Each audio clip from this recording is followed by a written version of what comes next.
I was a member of the New South Wales Police Force for over 21 years. Some of the best years of my life. Today I'm going to answer some questions that people have sent in to me. I've invited people to comment, send comments to me, send emails to me, ask me questions that they want to know. Real questions about my life in policing, my life outside of policing, either way, before or after. I've had a pretty interesting life. So I've got a fair few people that have asked for answers and asked for topics to discuss. Some of them may be small enough that I can address them on the shorts, so watch the shorts reels, and I'll certainly address everything that's come through my through in the comments or the email system. And thank you very much for taking the time out to write them. I really appreciate that. And even if you've got a story that you'd like me to tell everyone else about, I'm quite happy to tell your story as well. Just document it, send it in. We'll look after you, as they say. Okay, so now looking at the first question is from David from North Shore, which is North Sydney. Nice place. I used to live at Greenwich. Beautiful. And he asks, have you ever had a serious crash in a police vehicle?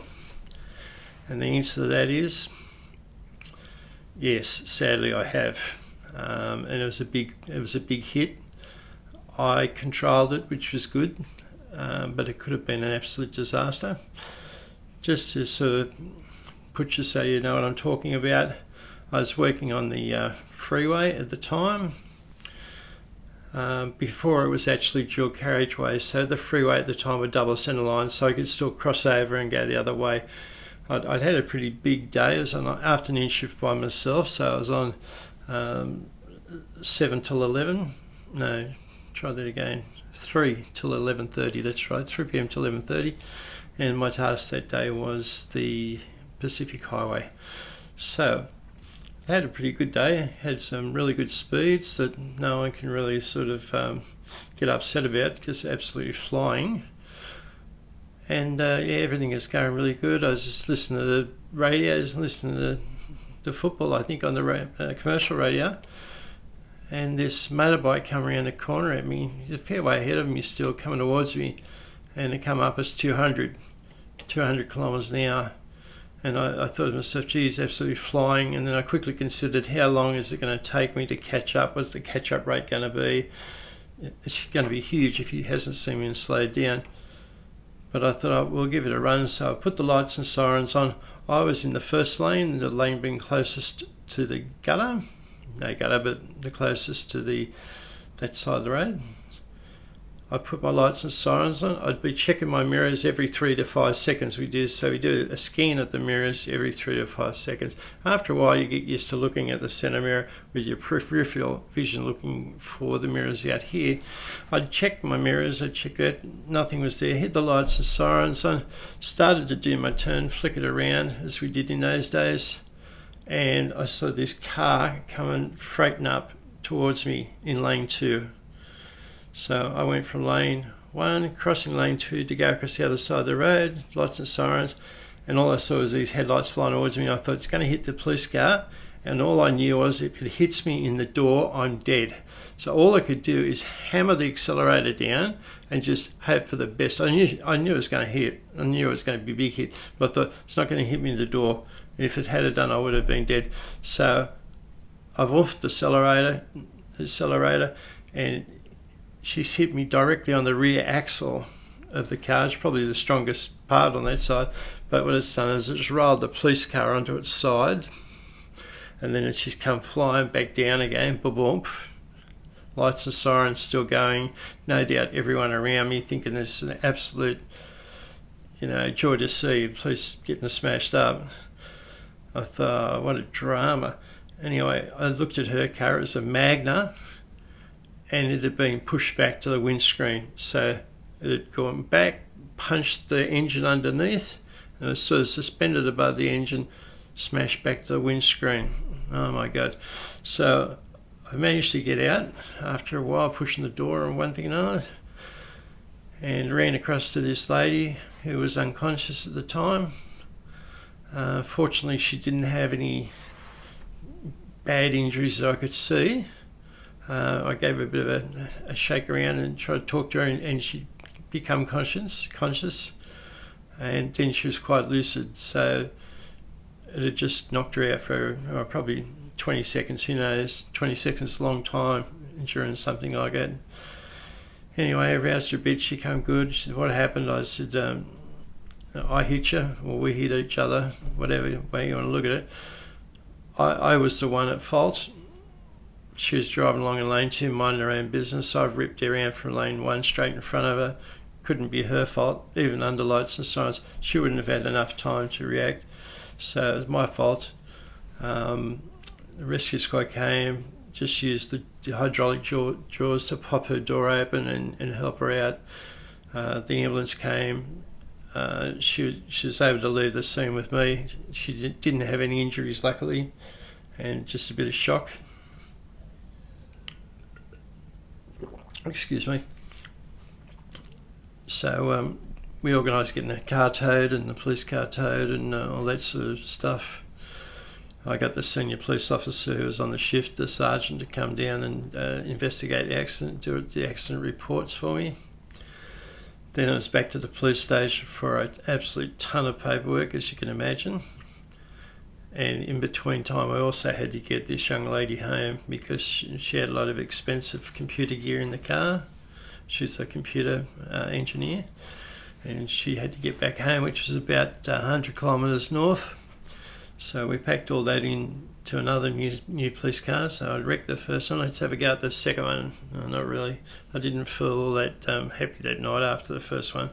But anyway, we bundled all the stuff into our second vehicle, and I drove her back to the small town on the highway, which is about 120 kilometres north of where I was stationed.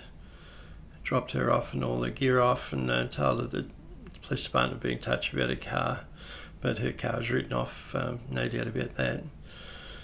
So yeah, I did have an accident. That was the accident, and out of the goodness of their heart, the New South Wales Police Financial Department decided to let me know how much it cost because they wrote off the police car and her car. So I got this nice little letter explaining how I'd cost them something like $60,000 to $70,000 or something. But I thought that was a bit mean. But when you have an accident like that, it goes through a screening process. So it goes through the local commander's traffic panel. So they send me a memorandum to turn up on the day and bring a written statement if I wish, or I can make a verbal statement. I did both. So when I went there was 3 very senior police on the panel looking into my accident. No such thing as an accident, it's a crash, and I caused the crash. And they gave me time to speak. And I said, well, with all due respect to everyone here, I'm a highway patrol officer. I spend between 8 and 12 hours a shift on the road, patrolling the roads. During that shift, I might answer at least 6 calls for assistance from various other people. So I have to drive high speed to those. And even detecting speeding motorists. If there's a car coming towards you at 130 or 140, then it's going past you. For me to get off the road, do a U-turn, chuff off after them, a lot of time I'd have to do 170 to catch up, 180 sometimes to catch up with them. And that was just the nature of the beast. That's just how highway patrol worked in those days. I don't see any other reason or any other way you can make it work other than that, but that's the way we did things in those days. So I said, every day I'm taking calculated risks, and I did calculate them and thoroughly.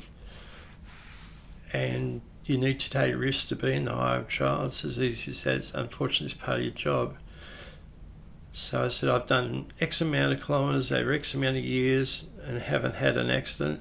This is the one I have had. And I just asked that they be lenient on me as far as a penalty goes. because I was a gold pursuit highway patrol officer, they took everything into account and they agreed that I had a very good driving record, both civilian and in the police, and that no other action should be taken other than a slap over the wrist sort of thing. It was, so it wasn't dealt with any further. I didn't get booked for it or charged or anything. But yeah, things happen so quickly. Like as soon as I saw this bike come around the road across, as soon as I saw this car come freighting, there I've done it again. As soon as I saw this motorcycle come freighting around this big bend, I thought, here we go. Now what I should have thought was, forget it. Call the fact that there's a speeding motorist coming towards the station where I was at, and maybe one of the other fellas could have, or ladies could have gone and grabbed him. But instead I took the chance and I lost.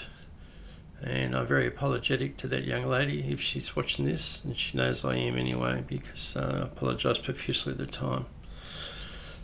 So that was the answer to one question. The answer to David's question. Thanks very much for that, David. Appreciate that. Hopefully you enjoyed the answer. It wasn't as enjoyable for me going through it again. That's the only problem with this sort of thing. I'm going through all my memories and stirring up things from the past and end up, yeah, wow.